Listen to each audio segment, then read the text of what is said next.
नमस्कार और स्वागत है।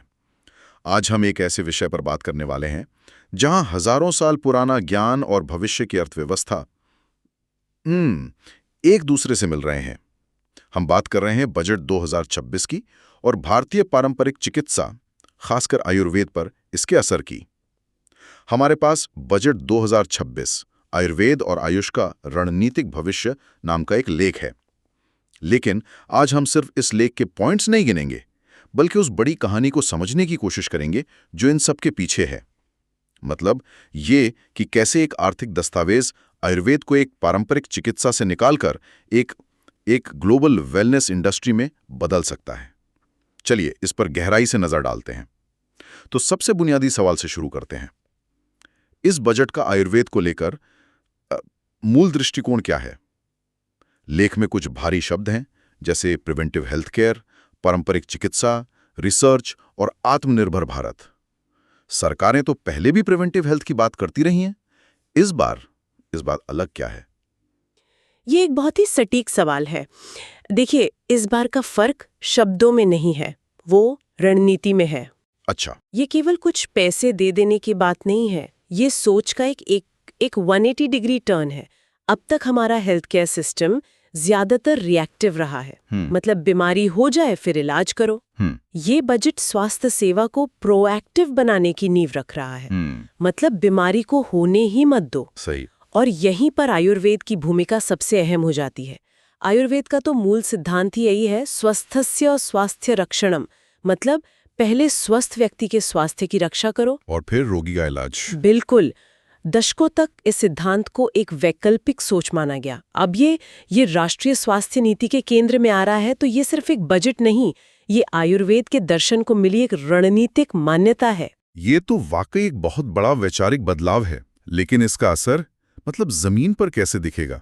मान लीजिए कोई आयुर्वेद डॉक्टर है, आज अपना क्लिनिक चला रहा है। उसके लिए इन घोषणाओं का क्या मतलब है? लेख में अस्पतालों और कॉलेजों के इंफ्रास्ट्रक्चर में सुधार, रिसर्च को बढ़ावा, इन सब बातों का जिक्र है। हाँ, तो इन बिंदुओं को ना अलग अलग देखने के बजाय एक साथ जोड़कर देखना होगा। बेहतर इंफ्रास्ट्रक्चर का मतलब है कि एक स्टूडेंट को बेहतर प्रैक्टिकल ट्रेनिंग मिलेगी, मरीजों को बेहतर सुविधाएं। ये तो हुई एक बात। असली बदलाव इसके नीचे है। बात करते हैं साक्ष्य आधारित यानी एविडेंस बेस्ड आयुर्वेद की। अच्छा। ये इस पूरी कहानी का सबसे जरूरी हिस्सा है। वैश्विक मंच पर आयुर्वेद को स्वीकार्यता यहीं से मिलेगी, जब हमारे पास आधुनिक वैज्ञानिक मापदंडों पर खरे उतरने वाले क्लिनिकल ट्रायल्स और रिसर्च डेटा होगा।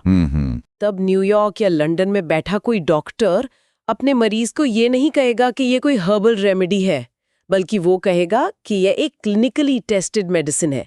ये बजट उसी रिसर्च के लिए माहौल और पैसा दे रहा है। ठीक है, बेहतर इंफ्रास्ट्रक्चर और रिसर्च के लिए पैसा, ये तो समझ आता है जी। लेकिन मुझे एक बात थोड़ी खटक रही है। बताइए। क्या सिर्फ सरकारी योजनाओं में भागीदारी बढ़ा देने से आयुर्वेद मुख्य धारा में आ जाएगा?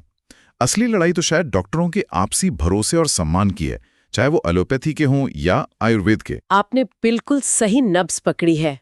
और यहीं पर सरकारी योजनाओं में भागीदारी एक ब्रिज का काम करती है। सोचिए, जब एक प्राइमरी हेल्थ सेंटर में एक एलोपैथी डॉक्टर के साथ एक आयुर्वेद प्रैक्टिशनर भी बैठेगा जी। और मरीजों को देखेगा जी। तो धीरे धीरे एक दूसरे के प्रति सम्मान और समझ पैदा होगी।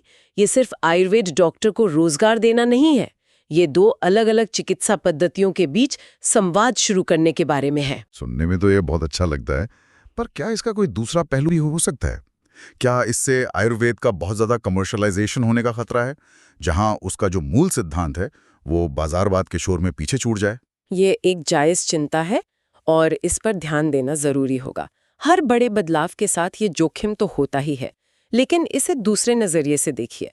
मानकीकरण और क्वालिटी कंट्रोल जो कमर्शलाइजेशन के साथ आते हैं, वो आयुर्वेद को झोला छाप डॉक्टरों से बचाने में भी तो मदद करेंगे। हाँ, ये भी एक पॉइंट है। जब दवाएं प्रमाणित होंगी, इलाज के प्रोटोकॉल तय होंगे, तो मरीज का भरोसा बढ़ेगा। चुनौती इस संतुलन को साधने में है कि आयुर्वेद की आत्मा को बचाए रखते हुए उसे एक आधुनिक और भरोसेमंद सिस्टम कैसे बनाया जाए। सही कहा, यह जिम्मेदारी तो सबकी है।